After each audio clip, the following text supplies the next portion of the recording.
Olá, turma do nono ano, tudo bem? Professor Giotto, aula de História. Como é que tá vocês? Escola Santa Filomena. Vamos voltar para o nosso ritmo de discussão, de história, aquela situação gostosa de estar discutindo os fatos históricos, os acontecimentos históricos no Brasil, no mundo, na nossa querida Codó. Como é que vocês estão? Todo mundo bem? Vamos voltar à nossa rotina de estudo, tá bom? Hoje nós temos uma aula gravada, tá bom? Pega aí a sua ferramenta de estudo, que é o nosso livro, bonitinho. Organiza ele. Sentem no local confortável para vocês começarem o estudo de vocês, tá? Bom, pessoal, eu queria terminar, fazer um último comentário sobre as nossas últimas aulas. A gente estava trabalhando, era o capítulo 3, a Era Vargas, não sei se vocês lembram. Nós chegamos a trabalhar ainda presencialmente, depois eu fiz uma aula também gravada. E eu quero finalizar esse assunto hoje, tá bom? Página 57, tá? Eu preparei uns slides para a gente fazer uma revisão geral, tá bom? Para encerrar, lembrando que a aula de hoje, ela também está ligada à aula de terça-feira. Só que terça-feira eu vou pedir atividade. Ok? Vocês vão assistir agora, vão observar os slides que eu criei e vocês vão estar só ouvindo a minha voz, tá bom? Ok?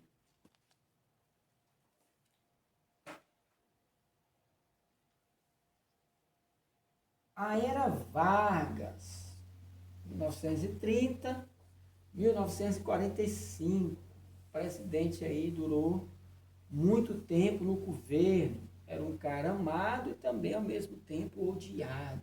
Vamos ver por que isso, né? Qual é o contexto histórico? Eu que adoro fazer uma contextualização, né? Existiu aí a Revolução de 30, que nós vamos comentar, o governo provisório de 30 a 34, o constitucional de 34 a 37, a ditadura, né, onde ele repreendeu muita gente, de 7 a 45. Aí vai o populismo de Vargas, tá? Ele era chamado pai dos pobres, né, e mãe dos ricos, né? Então ele tentava agradar todo mundo. E os indicadores sociais do governo de Vargas. Pessoal, o Vargas fez muita coisa para o Brasil. Houve um momento de ditadura? Houve. Mas ele ajudou também muita população, tá bom? O que foi a Revolução de 30, tá? Eu não sei se vocês lembram, houve uma novela das 6 chamada, essa última novela das 6, Éramos 6, o nome da novela. Essa novela, ela retratava um pouco da Revolução de Vargas. Não sei se vocês lembram que tinha um ator que vivia em guerra, tá? Então, aquela guerra que ele foi era exatamente isso, contra o governo de Getúlio Vargas. É uma novela altamente educacional, logicamente que ela é uma ficção, mas ajuda a gente entender um pouco como era que o Brasil funcionava naquela década de 30. Inconformados com a derrota, o Rio Grande do Sul, Minas Gerais, Paraíba e Pernambuco iniciam confrontos armados contra as tropas do governo. A situação ficou agravada quando João Pessoa, que ele era o candidato a vice-presidente de Getúlio Vargas, foi assassinado, pessoal, em 24 de outubro de 1930. Os militares do Rio de Janeiro tiraram, né, o presidente Washington Luiz, colocando Getúlio Vargas na presidência do Brasil. Então ele já entrou aí sem o seu vice, porque foi assassinado. Em 1930, acontecem também as eleições para escolher o novo presidente. Mas desta vez, o acordo café com leite não deu certo, pois os estados queriam lançar candidatos. Olha, alguém lembra o que era o café com leite? Alguém lembra? Vamos lá, bora lembrar. Café em São Paulo e leite em... Quem falou Minas Gerais acertou, parabéns. Então, o estado de Minas Gerais aliou-se ao Rio Grande do Sul, formando a Aliança Liberal, que queria adotar o voto secreto e instituir leis trabalhistas, o que agradou a população urbana e aos trabalhadores em geral. Na apuração dos votos, o candidato da Aliança Liberal, Getúlio Vargas, foi derrotado pelo candidato apoiado por São Paulo, Júlio Prestes. Derrotado nas urnas e alegando fraude, Vargas comanda o movimento armado, que acabaria derrubando o presidente Washington Luiz. Bora entender, né? Teve eleições, tinha o Washington Luiz ainda, o prazo dele não tinha vencido. Júlio Prestes era um cara bem quisto pela sociedade e por alguns militares, ganhou a eleição legitimamente, mas Getúlio Vargas, dando ali uma mexida no poder, acabou assumindo a presidência. Dos 15 anos de Vargas, né, dividido aí no governo provisório, 1930-34, constitucional 34-37 e governo ditatorial, aquele que ele fez um bocado de coisa ruim, de 37 a 45. No provisório, neste período, Getúlio Vargas tentou apagar todas as marcas deixadas pelo coronelismo, pela política do café com leite. Para isso, nomeou interventores militares. O que é que isso lembra hoje em dia, né, meu povo? Para os estados. Suspendeu a Constituição e fechou o Congresso Nacional e as Assembleias Legislativas e câmaras municipais, pois todas haviam sido eleitas ainda na República Velha. Em outras palavras, ele colocou pessoas dele. Tirou todos os governadores e colocou pessoas dele, tá? Que ele pudesse controlar tudo. Ainda no governo provisório, houve uma revolução, né? A constitucionalista de 9 de julho, em São Paulo. Foi uma revolta patrocinada pela oligarquia paulista, a pretexto de exigir do governo federal a reconstitucionalização do país. Isto é, eles queriam uma nova Constituição. Também, no governo provisório, em maio de 2002, 4 estudantes revoltados lá em São Paulo, né? Martins, Miragaio, Drauzio e Camargo, foram mortos numa manifestação pública em confronto com o governo federal. Naquela época, pessoal, o bicho pegava mesmo, né? Eles iam armados, confrontavam o governo. Hoje temos também brigas, o governo está mais armado, né? Tem mais tecnologia, mas tem um pouco menos do que da violência daquela época. Então, esses 4 aí, homenageados, né?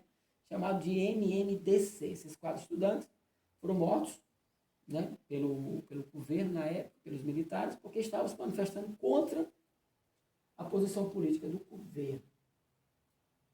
Também no governo provisório, depois de 3 meses de luta e muitos mortos e feridos, os soldados paulistas foram derrotados pelas tropas paulistas. A revolta foi dominada pelo governo federal, mas Getúlio Vargas teve que convocar uma Assembleia Constituinte para elaborar uma nova Constituição, sendo essa a principal reivindicação formal do movimento de 32. Então ele teve que fazer, né? Houve muitas reformas, revoltas, então ele fez uma nova Constituição. Getúlio Vargas. Quais foram as medidas que teve nessa nova Constituição? O que é que encaixou? O que é que isso ajuda, né? O voto secreto, antigamente o deputado, ele dizia para quem ele votava, então ele acabava sendo perseguido, né? Hoje em dia, como é que funciona? O deputado, ele não sai nem da bancada dele, do lado direito da bancada dele, ele tem um botãozinho onde ele vota, ele digita o código dele, o código de acesso, aí ele vota, sem ninguém saber. Antigamente, não. O voto não era secreto. Então, aquele deputado levantava a mão e gritava o nome do presidente que ele queria que votasse. Direito de voto para as mulheres, interessante, né? Até ano 1930, a mulher era vista ali como uma pessoa doméstica, né? Preparada para casar. Elas estudavam, algumas estudavam, faziam magistério, podia até ter uma profissão como professor, mas elas não tinham direito de voto. Eleições diretas. O que são as eleições diretas? O povo podia votar, né? Antigamente, algumas pessoas eram limitadas, não podiam votar. Hoje em dia, todo mundo pode votar. Antigamente, não. As pessoas eram mais limitadas. Mandato presidencial de 4 anos. Interessante que ele mesmo durou 15 anos, né? Mas ele instituiu que agora teria que ter um mandato para se cumprir no período de 4 anos. Direitos trabalhistas, pessoal, era interessante que não tinha direito nenhum. O patrão contratava e o direito era o que ele precisava. E ele pagava o que ele queria. E se o funcionário não quisesse, tinha um monte de funcionário que queria. Até porque o Brasil estava passando por uma crise, a crise de 29, que aconteceu nos Estados Unidos, a queda da Bolsa de Valores de Nova York, fez com que o Brasil também sentisse, né, a economia. Haja vista que Nova York era o maior, desculpa, os Estados Unidos era o maior comprador de café do Brasil na época. E como os Estados Unidos enfraqueceu, não teve como eles compraram o nosso café. E, sendo assim, muitas empresas abriram falência. Então as pessoas iam pedir emprego e tinham que aceitar tudo que o governo estava lá, desculpa, o governo não, o dono da empresa estava lá propondo a ele. Limite de jornada de trabalho. Também é interessante porque o limite da jornada de trabalho não tinha limite, né? Hoje nós temos 8 horas. A pessoa trabalha 4 horas, vai almoçar, né? E trabalha mais 4 horas. Ou ele trabalha 4 horas à tarde, trabalha 4 horas à noite, ou ele trabalha às 8 horas de noite. Contando que ele trabalha 8 horas por dia, né? Na época, quem mandava também era o patrão, tá? Férias anuais, né? Depois de um ciclo de 12 meses, a pessoa tem direito a receber um descanso, coisa que também não tinha. Era um acordo feito, as pessoas podiam receber final de semana ou até semanas, mas não o mês todo, que nem é hoje. Indenização por demissão sem justa causa, tá? O funcionário saía e não recebia nada. Hoje em dia nós temos o FGTS, seguro-desemprego, tem toda uma legislação trabalhista que ajuda, né? Proteção das riquezas naturais do país, né? Então isso aí tem muito a ver com o meio ambiente também, onde o governo começou a pensar em proteger nossa riqueza. Tudo bem? Próximo slide. O governo constitucional de 34 e 37. Ele estabelecia que após sua divulgação, o primeiro presidente da República seria eleito de forma indireta pelos membros da Assembleia Constituinte. Vargas foi vitorioso nessa primeira eleição, iniciando seu mandato constitucional. Percebo aí, aqui, né, que ele foi eleito de forma indireta, isto é, eram os deputados, né, que votavam, não era o povo. Tá?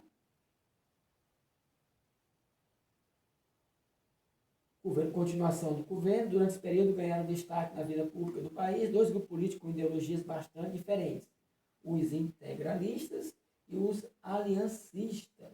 Nós estamos vendo agora.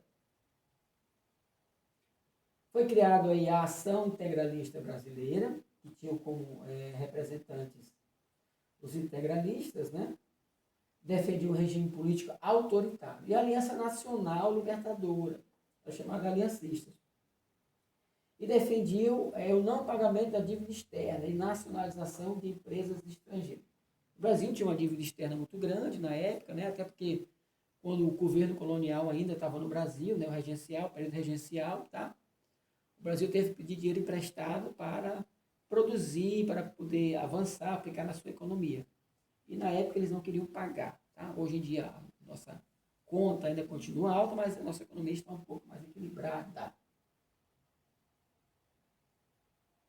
Eu vou pular esse slide. O Plano Cohen foi um documento revelado pelo governo brasileiro, onde continha um suposto plano para a tomada de poder dos comunistas. É chamado o golpe de Estado, né? O Vargas na Segunda Guerra, né? O Brasil mandou alguns pracinhas para defender o Brasil na época. As principais características eram a Constituição, que foi feita, como eu falei, de 37. Nós já estamos aí no período ditatorial.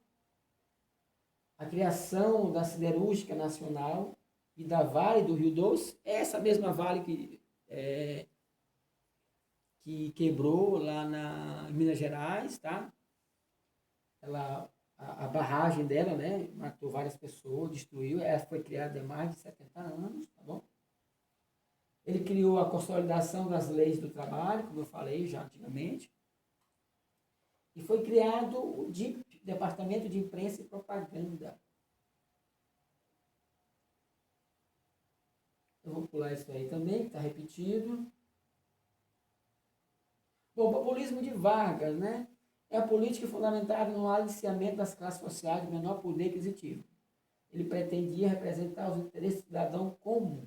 Tá? Então, o que foi que aconteceu, pessoal? Ele tentou industrializar o Brasil, gerando mais dinheiro, né, para os ricos, lógico, né, para as camadas da elite, mas aí gerou muito emprego. Com isso, ele agradou muita gente, tá bom? Ok? Vargas foi extremamente importante, tá? Mas ele não aguentou a pressão da oposição, tá? E o que foi que ele fez no final? Alguém lembra? Ele fez até uma carta. Como foi o fim de Vargas? Alguém lembra? Estou vendo alguém levantando o braço na sala. Opa, nós não estamos mais na sala de aula. Ô, saudade de vocês. Mas eu estou vendo o pensamento de vocês. Eu acho que foi... Começa com a letra S.